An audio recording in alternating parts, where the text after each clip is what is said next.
औज़ुबिल्लाहिमिनश्शैतानिर्रजीम बिस्मिल्लाहिर्रहमानिर्रहीम अस्सलाम वालेकुम वरहमतुल्लाहि वबरकातुहू। मैं हूँ मिसेस कौसर, आप देख रहे हैं मेरे YouTube channel Mrs Kausar information.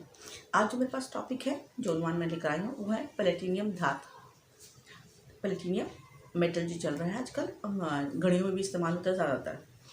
तो इससे पहले कि मैं अपना उन्वान पर जो है बातचीत शुरू करूँ, आप मेरे चैनल में अगर नए हैं सब्सक्राइब कीजिए, लाइक कीजिए, शेयर कीजिए और बेल आइकन के बटन को प्रेस कर दीजिए ताकि मेरी नई आने वाली वीडियोस जो है वो आपको आइंदा मिलती रहें।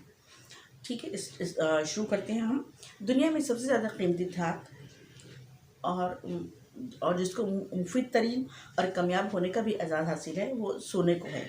यही वजह है कि औरतों को सबसे ज़्यादा दिलचस्पी सोने के ज़ेवरात बनाने और पहनने से होती है। लेकिन ये भी एक हकीकत है कि आलमी मार्केट में सोने से भी ज़्यादा कीमती और मुफीद तरीन धातु प्लेटिनियम तस्लीम किया जाता है। उसकी कीमत मुकामी तौर पर और आलमी मार्केट में सोने से हमेशा बढ़कर रही है।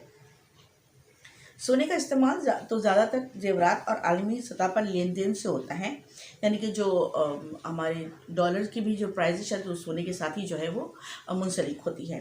तो सोने के ज़खायर की कमी बेशी से मुल्की करेंसी पर उसके असरात कमियाँ ज़्यादा होते रहते हैं। लेकिन प्लेटिनियम एक ऐसी धातु है कि उसी करेंसी के मुताबिक के तौर पर इस्तेमाल नहीं किया जा सकता। अलबत्ता इसकी अहमियत और अफादियत सोने से कहीं ज़्यादा है।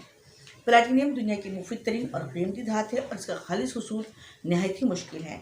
एक मुताद अंदाजे के मुताबिक दुनिया की मंडियों में 20,000 टन चांदी और 1 से 1,500 टन के लगभग सोना कानों से निकलकर मंडियों तक पहुंचता है।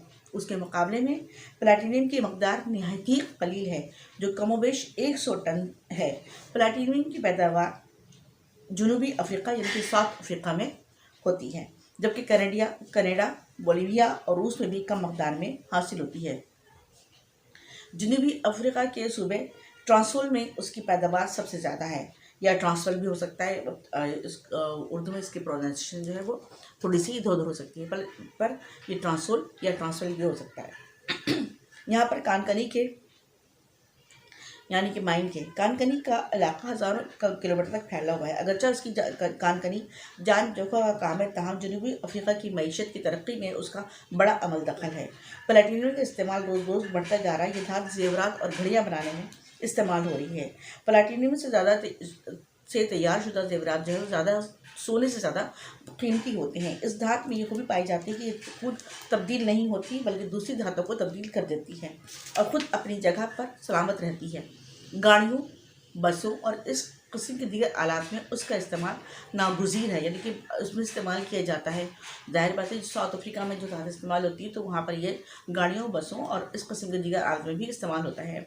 अगर गाड़ियों वगैरह में इसका अमल दखल ना हो तो गैसें और धुआं खारिज करने वाले निज़ाम से इस कदर बदबूदार जहरीली गैस खारिज हो कि ना सिर्फ कार के अंदर बैठे रहने वालों बल्कि चलने वालों के लिए भी चलना फिरना दुश्वार हो जाए। प्लेटिनियम पर दर्जा हरारत इस असरअंदाज नहीं होता और यह हर मौसम में काम अंजाम देती रहती है। शेव करने वाले ब्लेडों पर इसकी एक हल्की सी तह चढ़ा दी जाती है जो ब्लेड को जंग से बचाती है।